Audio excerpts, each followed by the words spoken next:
Om Swastiastu. Perkenalkan, saya Nikita Dewi Chandrasi dengan NIM 231505105.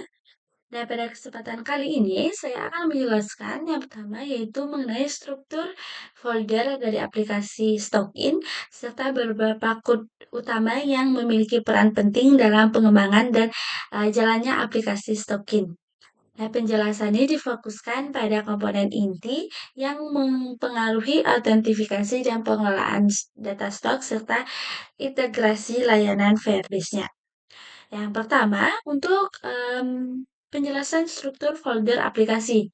Nah, aplikasi Stockin disusun menggunakan struktur folder yang terorganisir berdasarkan fungsi sehingga memudahkan dalam pengembangan, pemeliharaan, dan juga pengujian aplikasi. Nah, tentu saja folder utamanya adalah folder lib, yaitu pada folder lib merupakan inti dari aplikasi Flutter yang berisikan seluruh kode sumber utama. Nah, di sini pada lib ada beberapa folder lagi. Yang pertama yaitu folder core. Nah, folder core berisikan komponen inti yang bersifat global, di mana dalam core ini dijadikan dua folder yaitu folder service dan folder constants. Nah, ini dia. Kemudian untuk folder service sendiri itu adalah untuk layanan seperti Firebase Cloud Machines atau VCM, kemudian ada biometri, kemudian ada autentifikasi, Firestore, dan juga lokasi. Sedangkan untuk konstansinya ini adalah untuk up color-nya. Selanjutnya adalah folder models. Nah, folder models berisikan representasi struktur data yang digunakan dalam aplikasi. Nah, yang pertama ada item models. Nah, contohnya untuk item models merepresentasikan data barang logistik seperti nama barang, kategori, stok, batas minimum stok. Nah, model ini berfungsi sebagai penghubung antara data Firestore dengan tampilan pada aplikasi. Dan dengan adanya model, data menjadi lebih konsisten dan lebih mudah dikelola pada seluruh bagian aplikasi. Seperti itu. Dan juga di sini ada stock log model. Selanjutnya ada provider. Nah, untuk folder provider sendiri terdapat 3, yaitu autentifikasi provider, item provider, dan settings provider. Nah, provider ini berisikan stage management yang menggunakan pendekatan provider. Nah, yang pertama yaitu autentifikasi provider. Nah, di sini ada up-out provider. Itu berfungsi untuk menangani autentifikasi pengguna. Kemudian ada item provider. Nah, item provider untuk kelas item provider ini fungsinya itu menangani logika bisnis pengelolaan stok. Dan yang terakhir yaitu settings provider. Sedangkan untuk kelas settings provider ini menyimpan pengaturan aplikasi seperti biometrik dan tema. Nah, provider berperan sebagai pusat logika aplikasi sehingga UI hanya fokus pada tampilan. Seperti itu. Selanjutnya itu ada screen. Nah, pada screen sendiri terdapat beberapa folder juga. Nah, pertama untuk folder screen berisikan keseluruhan tampilan antarmuka dari pengguna. Nah, struktur di dalamnya itu dibagi berdasarkan fitur masing-masing. Seperti yang pertama ada fitur activity atau aktivitas. Nah, di sini akan mengatur mengenai aktivitas dari pengguna. Kemudian ada ada satu autentikasi itu mengatur mengenai login dan register. Kemudian ada barcode, untuk fitur barcode, ada dashboard, yaitu mengatur mengenai dashboard atau halaman utama. Dan tentunya di sini ada juga widget, yaitu statistiknya, karena di dalam halaman utama itu ada statistik atau rekapan harian barang masuk dan barang keluar. Kemudian ada fitur history, kemudian ada folder item, yaitu terdapat beberapa bagian kategori item, item detail, item form, dan item list. Di mana item ini untuk mengelola barang. Kemudian ada onboarding, yaitu onboarding sendiri halaman yang mengatur seperti pembukaan dalam aplikasi. Jadi untuk user yang pertama kali melakukan instalasi akan melihat onboarding ini. Namun jika untuk selanjutnya onboarding tidak akan ditampilkan karena ini khusus ditampilkan sekali saat instalasi saja. Kemudian ada folder profile, yaitu edit profile, khusus untuk edit profile pada usernya pada halaman profile. Kemudian ada halaman profile sendiri. Di sini terdapat juga biometrik.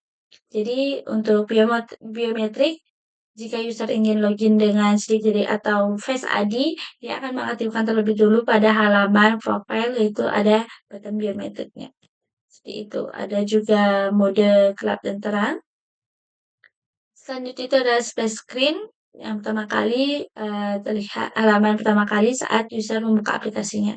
Kemudian ada stok, yaitu stock in dan stock out, atau stok ini berfungsi untuk mengelola untuk barang masuk dan barang keluar. Untuk pendekatan ini menggunakan navigasi dan pengembangan filternya itu menjadi lebih terstruktur. Nah, itu dia untuk folder, untuk struktur folder. Dan di sini juga ada main screen, yaitu berisikan button-buttonnya dalam halaman dashboard. Kemudian ada main dark. Ya, kalau main dark kita kan dapat saat pembuatan folder aplikasi Flutter-nya. Selanjutnya itu adalah penjelasan terkait beberapa kode yang sangat penting dan berpengaruh. Nah, pada bagian ini saya akan menjelaskan hanya beberapa kode yang benar-benar paling berpengaruh terhadap jalannya aplikasi. Yang pertama itu adalah opt-out provider atau autentikasi pengguna. Itu kita bisa lihat pada provider di file outs provider. Nah, ini dia. Kelas opt-out provider. Nah, untuk opt-out provider ini bertanggung jawab dalam register email dan Google, login email dan Google, validasi account yang sudah terdaftar di Firestore, kemudian logout dari pengguna. Karena pada halaman profile itu terdapat logout, jadi user bisa logout dan bisa melakukan login kembali menggunakan akun Google atau menggunakan biometrik jika biometriknya sudah diaktifkan. Nah, logika penting pada provider ini adalah pemisahan antara proses register dan login. Jadi, pengguna hanya dapat login jika datanya sudah tercatat di koneksi user pada Firestore, sehingga meningkatkan keamanan aplikasi yang telah dibuat. Nah, provider ini juga memastikan data pengguna tetap sinkron dengan Firebase Authentication. Selanjutnya itu ada item provider atau logika stok barang. Nah, untuk item provider, kelas itu ada pada file item provider di folder provider. Nah, ini dia untuk item provider atau kelas item provider merupakan salah satu komponen penting juga yang krusial dalam aplikasi. Nah, fungsi utamanya itu meliputi penyimpanan data barang pada Firestore, menangani barang masuk dan barang keluar, mencatat reward stock dan collect ke stock log, kemudian mendeteksi kondisi stok kritis. Nah, saat stok barang keluar atau masuk, provider ini tidak hanya memperbarui stok, tetapi juga mencatat log aktivitasnya, yaitu yang akan ditampilkan pada halaman aktivitas, kemudian menyimpan koordinat lokasi untuk barang keluar. Jadi, untuk barang keluar itu, terdapat terdapat fitur lokasi di mana, bisa mencatat barang itu keluar di, lokasi bencana mana, seperti itu. Kemudian memicu notifikasi stok kritis jika stok berada di bawah batas minimum. Untuk batas minimumnya itu adalah 5. Selanjutnya itu ada VCM service atau notifikasi. Kita bisa mencarinya pada core, service, VCM service, atau notifikasi. Nah, ini juga sangat penting di mana, service ini berfungsi untuk menangani notifikasi Firebase Cloud Message. Nah, service ini seperti meminta izin notifikasi dari pengguna, menampilkan notifikasi saat aplikasi aktif, dan menyimpan riwayat notifikasi ke Firestore. Notifikasi digunakan untuk memberikan peringatan kepada pengguna, terutama saat terjadinya stok kritis, sehingga pengguna dapat segera mengambil tindakan. Selanjutnya itu ada statistik atau visualisasi data. Nah, untuk statistika sendiri bisa kita lihat pada screen yaitu di folder dashboard. Nah, pada dashboard terdapat widget yaitu ada file statistika. Nah, untuk statistika sendiri digunakan untuk menampilkan grafik pergerakan stok. Jadi grafik ini memvisualisasikan barang masuk, barang keluar, distribusi stok dalam periode waktu tertentu. Seperti itu. Nah, visualisasi data ini dapat membantu pengguna memahami kondisi gudang secara cepat dan intuitif. Selanjutnya itu adalah barcode atau QR code. Nah, fitur barcode ini digunakan sebagai sarana untuk pendukungan distribusi logistik. Untuk melihat barcode itu ada pada screen, pada folder barcode terdapat file halaman barcode-nya. Seperti itu. Nah, untuk QR code dihasilkan dari data barang dan digunakan untuk identifikasi barang, konfirmasi distribusi di lapangan, dan memastikan kesesuaian data barang yang serah terima. Sehingga fitur ini meningkatkan akurasi dan transparansi dalam proses distribusi bantuan. Selanjutnya itu beberapa hal penting lainnya juga didapatkan di Android. Pada folder app ada folder main, di mana dalam folder main ini kita ada mengatur di folder kotin yaitu pada file main activity. Nah, di sini untuk Flutter fragment activity. Sebenarnya awalnya itu adalah Flutter activity, namun kita ubah menjadi Flutter fragment activity agar biometriknya bisa dijalankan. Nah, ini mendukung dalam fitur biometrik. Selanjutnya itu pada bagian bawah ini ada folder rest, ada file Android manifest. Nah, di sini kita juga menambahkan yaitu manifest permission-nya itu ada untuk notifikasi, biometrik, lokasi, dan lain sebagainya. Nah, tentunya yang juga penting adalah Google Service JSON-nya ini yang kita dapatkan dari Firebase. Kemudian ada juga pada YAML. Nah, di sini kita menambahkan differences-nya itu seperti untuk provider, Firebase, Google Check-in, dan lain sebagainya. Kita tambahkan di sini terlebih dahulu, baru kita bisa menggunakannya pada file-file yang kita buat untuk mendukung pembuatan aplikasi. Nah, dengan struktur folder yang sudah terorganisir dan pemisahan logika menggunakan provider, aplikasi Stockin dirancang agar mudah dikembangkan, aman, serta mampu menangani kemampuan stok logistik secara efisien. Nah, kode-kode utama yang telah saya jelaskan merupakan fondasi utama yang mendukung struktur fitur dalam aplikasi. Nah, tentunya di sini juga yang paling penting adalah main data, seperti itu. Nah, untuk selanjutnya adalah demo aplikasi pada emulator, baik emulator Android Studio maupun emulator menggunakan handphone fisik, seperti itu. Nah, sebelum melanjutkan ke demo aplikasi, saya akan menjelaskan sedikit terkait dengan Firebase.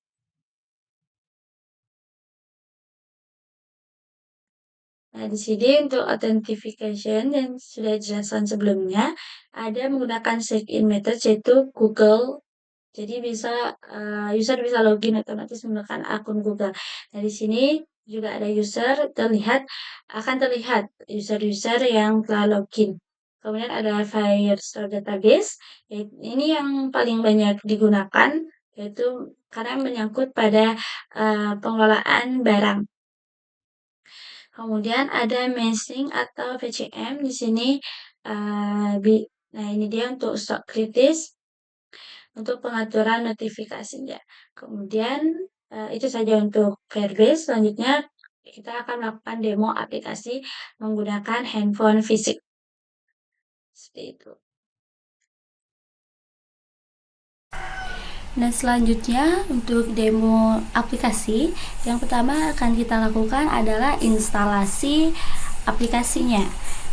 Untuk itu, kita akan tunggu hingga instalasinya selesai.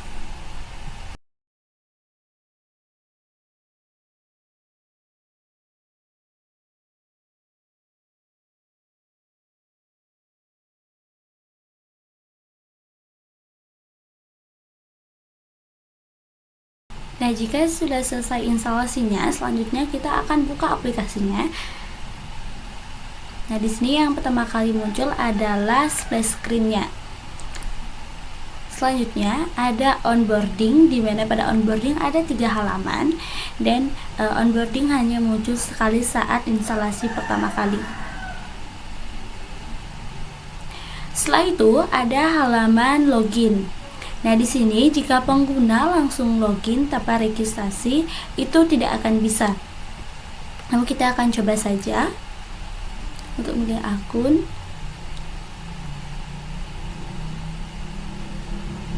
Nah, akan terlihat pesan seperti di bawah bahwa kita akan diarahkan untuk register terlebih dahulu. Jadi kita masuk ke halaman register, kita akan melakukan register menggunakan sign-in Google biar lebih cepat. Jadi di sini kita akan memilih salah satu akun Google-nya. Nah, nanti kita akan kembali lagi ke halaman login dan login menggunakan akun Google yang sudah diregister tadi.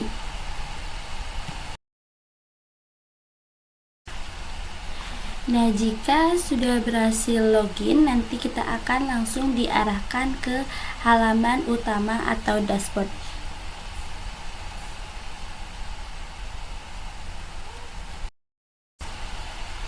Nah, pada halaman dashboard ini, untuk pertama pada ringkasan gudang itu ada total barang, jadi nanti akan disinkronkan dengan barang-barang yang sudah ada diinputkan oleh user. Untuk totalnya akan terlihat pada total barang. Kemudian ada stok kritis, di mana minimal stok pada kategorinya itu adalah 5 barang seperti itu. Dan ada juga barang masuk pada hari ini dan barang keluar pada hari ini. Dan untuk menu utama, yang pertama tambahkan barang, di sana user bisa menambahkan barang dan disesuaikan dengan kategori barang apa aja yang ada.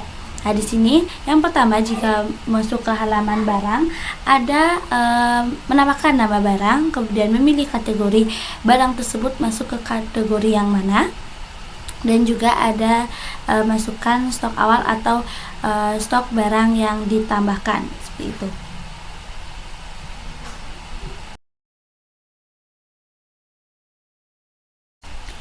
Nah, di sini bisa dimasukkan saja nama barangnya dan memilih kategori. Untuk yang dimasukkan adalah beras, jadi kategorinya itu masuk ke makanan. Kemudian masukkan stok barang yang ditambahkan seperti itu. Setelah itu kita akan menyimpannya dan nanti akan langsung disinkronisasikan ke halaman dashboard, halaman riwayat, dan halaman aktivitas.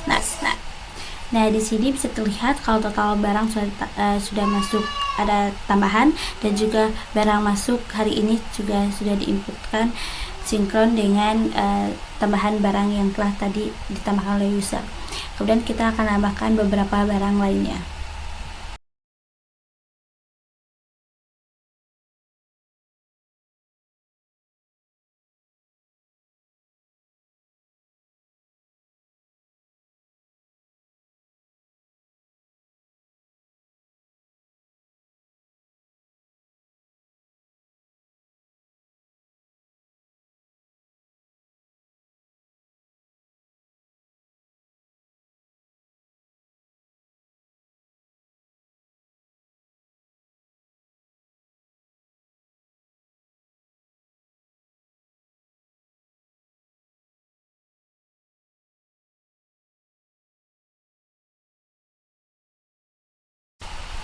Nah, di sini sudah terlihat bahwa sudah ada total barang, sudah terisikan berapa total barangnya, barang masuk hari ini berapa, dan stok kritis ada satu kategori stok kritis. Kemudian selanjutnya kita akan masuk ke daftar barang. Nah, di sini terdapat kategori barangnya, yaitu makanan, minuman, obat, pakaian, dan perlengkapan. Nah, di sini bisa dipilih yang mana saja. Nanti kita akan diarahkan ke detail barangnya seperti itu. Nah, misalnya pada kategori makanan, yaitu ada beras yang sudah tadi ditambahkan. Nah, di sini kita masuk ke detail barang dari beras. Nah, di sini sudah ada dia kategori apa, stoknya berapa, dan sudah bisa di sini bisa input barang lagi dan juga barang keluar. Kemudian contohnya pada barang keluar kita masukkan saja langsung jumlahnya berapa dan memilih lokasi itu di bencana alam daerah mana, itu akan langsung lokasinya itu disinkronkan pada lokasi di bawah.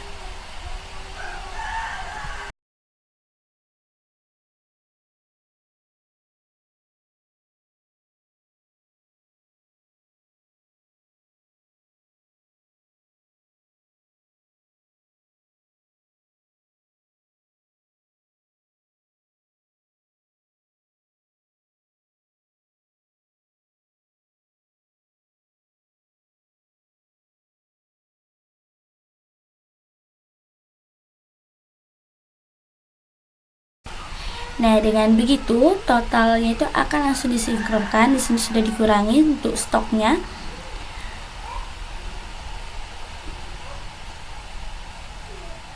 Dan kita masuk lagi ke halaman dashboard. Sudah ada juga untuk barang keluar pada hari ini berapa seperti itu.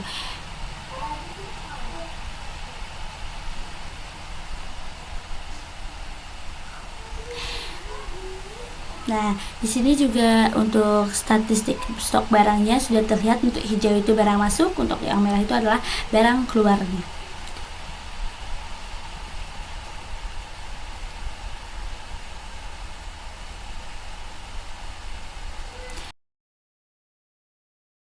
Nah, pada detail barang juga telah tersedia dari barcode barang. Nah, itu sesuai dengan barangnya masing-masing. Nah, barcode barang ini bisa di print out dan nanti bisa kita gunakan untuk scan barcode. Jadi ini bisa digunakan oleh petugas atau user. Jika itu di scan, maka akan langsung masuk ke detail barang tersebut. Jadi tidak perlu masuk ke ke tambah barang di dashboard dan lain sebagainya.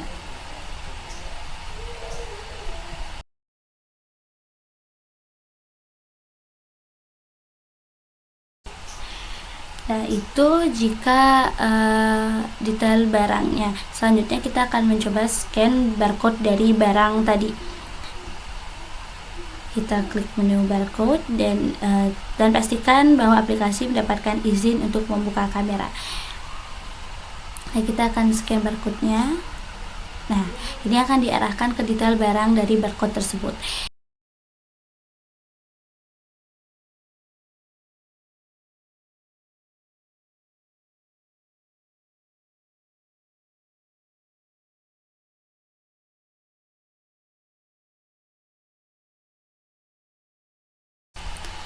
Selanjutnya kita akan masuk ke reward stock.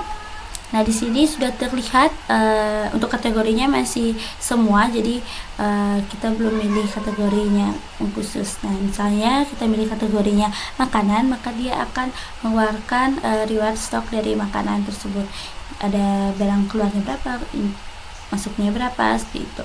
Dan ada juga kategori-kategori lainnya. Jika memilih semua, maka itu akan terlihat semuanya tanpa ada filter dari kategori.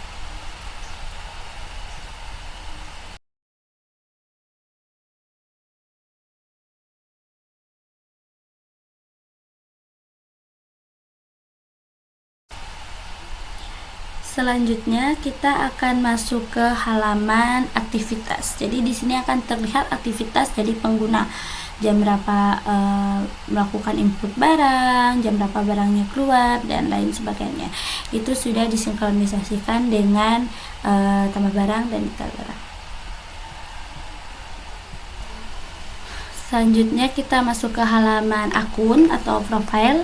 Nah, di sini sudah terlihat informasi akun, ada keamanan yaitu login menggunakan biometrik atau Face ID atau sidik jari. Kemudian ada tema yaitu mode gelap dan mode terang.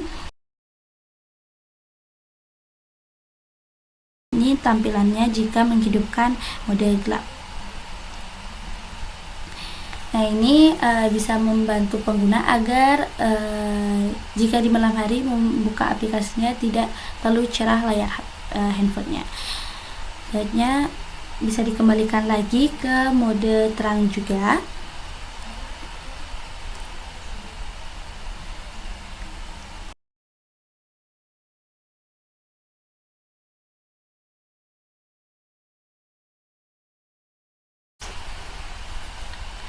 Selanjutnya untuk edit profile, di sini bisa mengganti nama dan juga menambahkan foto.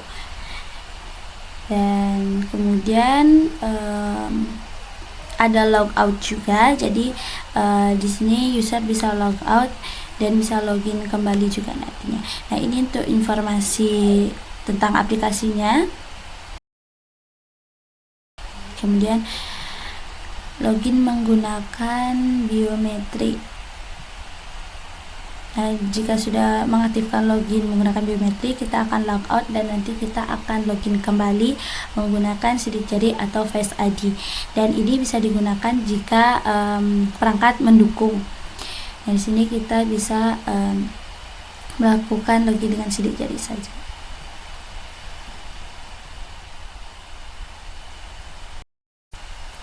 Nah, karena kita login dengan sidik jari, mungkin ada sensor dari HP-nya sendiri, makanya nanti screen itu akan hitam. Nah, kemudian kita akan diarahkan kembali ke halaman dashboard seperti itu. Nah, mungkin itu saja penjelasan terkait demo aplikasi dari aplikasi StockIn yang saya buat. Semoga bisa bermanfaat dan terima kasih.